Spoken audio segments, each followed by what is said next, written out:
How did the idea come about for this format?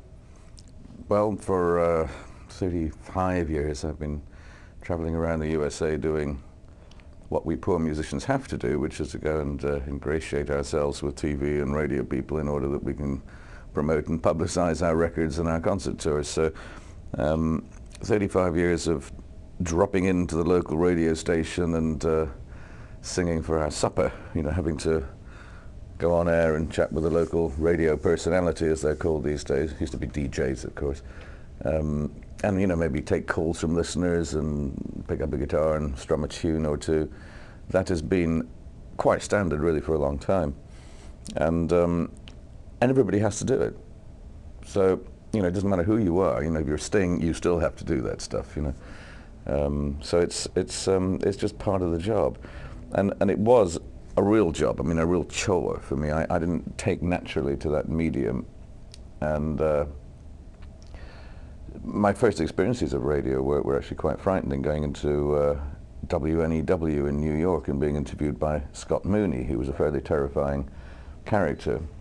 In fact, a very nice and now quite elderly gent, but at the time, he was the voice of FM radio, and it was quite daunting and intimidating to be live on the air. It was a strange, this enclosed bubble that you were in a radio station with no real sense of contact, just having to believe that this microphone that was stuck under your face was some conduit to an audience that you neither knew, could see, or tangibly relate to. It was quite difficult to get used to. And I suppose about 30 years later, I had got used to it. And indeed, people thought that I was probably quite a good guest to have in, because I'd learned to work with these people, to follow their lead. If you're going to do a morning show and you're confronted with the scary morning guys, the would-be Howard Sterns, the shock jocks, or those that work in packs, they like to hunt in packs. There's usually 2 or 3 of them. Maybe even a script writer, some guy writing down the jokes to slide under the face of the head wolf of the pack. And if you're a guest on there, you've got to expect a certain amount of joking and fooling around. And if you don't deal with it in the right way, you come off sounding pretty bad. And so you have to learn to do that stuff, and it's not natural for me. It's not my personality or my character. I'm actually a rather somber, withdrawn, and isolated kind of a person. Self-imposed isolation, because I do like to block out most of what's around me, particularly when I'm doing music. And so I had to find within me some other kind of energy level, some other kind of appreciation for that sort of medium, that sort of entertainment. And when you go there on a nightly basis, and that becomes your persona for a couple of hours on stage, then it is quite exhilarating, quite fun. But I do come off stage most nights with a sense of really stirring self-loathing, being so brash and upfront and loudmouthed and whatever. But there is no alternative. You can't do that kind of a show and then just go out and say, well, I'm going to play this song, which is actually really terribly serious. I'm going to explain to you just how serious and desperately unfunny it really is. You have to try and find ways to lighten it up, because that's the American tradition. That people have been brought up with generations of Joey Bishop and Johnny Carson and Leno and Letterman, and so they've got used. It's ingrained in their cells. They're used to a certain kind of bubbling, bustling, rather flippant kind of performance. It's not a question of turning the tables so much as just moving things from the radio or television world into the theatrical environment with a live audience. So bringing a co-host in from usually radio. In Washington next week I have Tony Snow, who's an anchor at Fox. Head honcho, does the weekend sort of more heavyweight shows and things. He's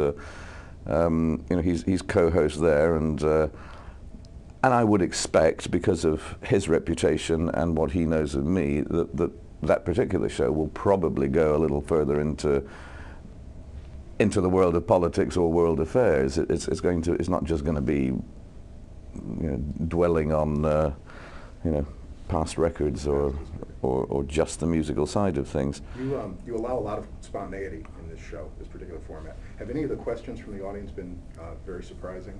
Have you been put on the spot? No, at all? I get a lot of great questions from the audience, particularly from females who sometimes come out with much more perceptive and more personal topics and questions, which is quite interesting. It is just, I always say to the co-presenting radio guy, you know, make sure you balance it up, you know, in terms of guys and girls, because the girls do have a different, you know, a different line of thought. It's to me interesting to hear questions that come from, you know, something a little more personal and from more of a feminine point of view. But it is a tricky one because every night you're working with different people, and some take to the formats more than others. You know, there are case of a radio guy, you know, on a morning show in upstate New York who I guess most of the people in the audience would listen to this fella every morning, and you would think he would have been extremely popular walking on the stage being co-host. He was, you know, the main man in radio in that town. But for some reason, in the first 3 or 4 minutes, he'd entered the quicksand, and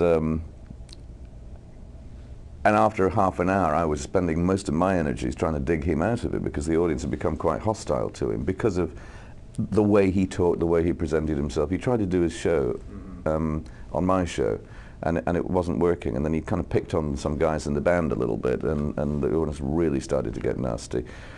And when that happens, you know, you're working with someone, you want to make them look good, and you want them to go away afterwards feeling good about what they've done.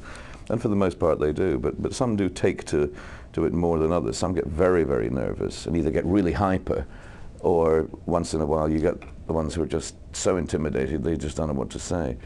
And because their first shot is the best shot early in the show, is when they establish themselves. Later on, we have to pick up the pace. We have to do less chat. We have to move to more music. And whereas I have the confidence and the authority to kind of control things. I mean, I can get up and use the physicality of performance to move around the stage, to talk to the audience.